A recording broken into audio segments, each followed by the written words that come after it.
সিলেটের রত্ন, বাংলাদেশের গর্ব পাগল হাসান গতকাল সকালে অ্যাক্সিডেন্ট করিয়া লীলা সংবরণ করে পরপারে ফাড়ি জমাইছে।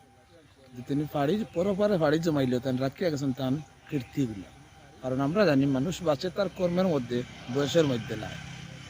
তেন মারা গেছেন, কিন্তু মারা গেলেও তার যে গানগুলো রাখিয়া গেছেন আজীবন আমরা এটা স্মরণ করবো এবং এই গানগুলা ভুলতাম না।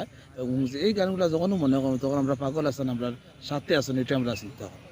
এই জন্যই তো বাংলাদেশের বিখ্যাত শিল্পী, এই প্রজন্মের জনপ্রিয় শিল্পী আশিক আশিক তিনি কেঁদে কেঁদে একটা গান গেছেন এবং তিনি কথা দিছেন যে তাই পাগল হাসানের বাড়ির কবর জিয়ারত করবা পাগল হাসানের, এবং পাগল হাসানের গানগুলা জীবন্ত করে রাখবা। এছাড়া বাংলাদেশের আসিফ আকবর এক সময়কার জনপ্রিয় শিল্পী, এখনও জনপ্রিয়, তিনিও কথা দিচ্ছেন যে তিনি বর্তমানে দেশের বাইরে, তিনিও দেশে আইলে অবশ্যই মানে পাগল হাসানের বাড়িতে আসবে এবং ওনার কবর জিয়ারত করবে। এছাড়াও পাগল হাসানে তার দুইটা সন্তান রাখিয়েছেন, যে দুইটা সন্তানেই তার মুখ উজ্জ্বল করবা।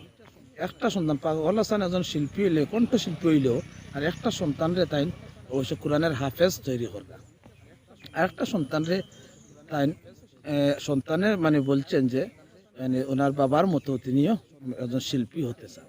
এই দুই সন্তানের এই যে আবেগময় বক্তব্য, এই দুই সন্তানের মাধ্যমে পাগল হাসান আজীবন আমরা মাঝে বেঁচে থাকবো।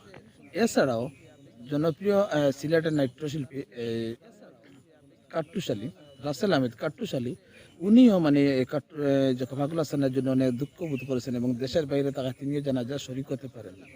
এছাড়া একটা জিনিস দেখেন যে পাগল হাসান যে কতটুকু জনপ্রিয়, এটা বোঝা গেছে যে ওনার জানা যায় হাজার হাজার মানুষ জানা যায় অংশগ্রহণ করছে, অনেক দূর দূরান্ত থেকে অংশগ্রহণ করছেন।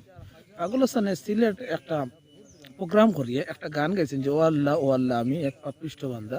এই গানে হাজার হাজার দর্শকে তার সাথে সাথে এই গান গাইছেন। তাই হয়তো ভাবছেন না যে আমার জানা যায় এত মানুষ ওই বাহরি, জানা যায় দেখা যায় এর থেকে আরো বেশি মানুষ।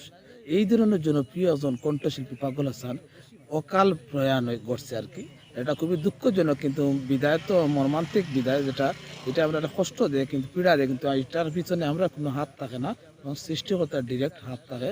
যার কারণে আমরা কিছু করার নাই। তো আমরা এটা করতে পারি যে দোয়া করতে পারি, আমরা দোয়া করবো অবশ্যই যাতে পাগল হাসান এই যে তিনি কিতা করেন বেস্ট নসিব হয় এবং তার যে সুখ সন্তত পরিবার আছে না, পরিবারের জন্য ধৈর্য ধরা তৌফিক দান করেন মানে মহান সৃষ্টিকর্তা।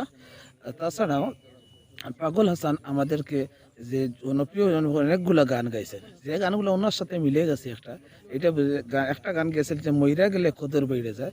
পাগল হাসানের বেঁচে থাকতেও কদর ছিল, মরার পরে আরো বেশি কদর বাড়ছে এবং পাগল হাসান আজীবন আমাদের মনে স্মরণীয় থাকবেন, এইটা আমরা কামনা করি। এবং পাগল হাসানের গানকে যারা এ পর্যন্ত শিল্পী আছেন তারা যেন জীবন্ত রাখে পাগল হাসানকে আমাদের সাথেই রাখেন, এই প্রত্যাশা করব।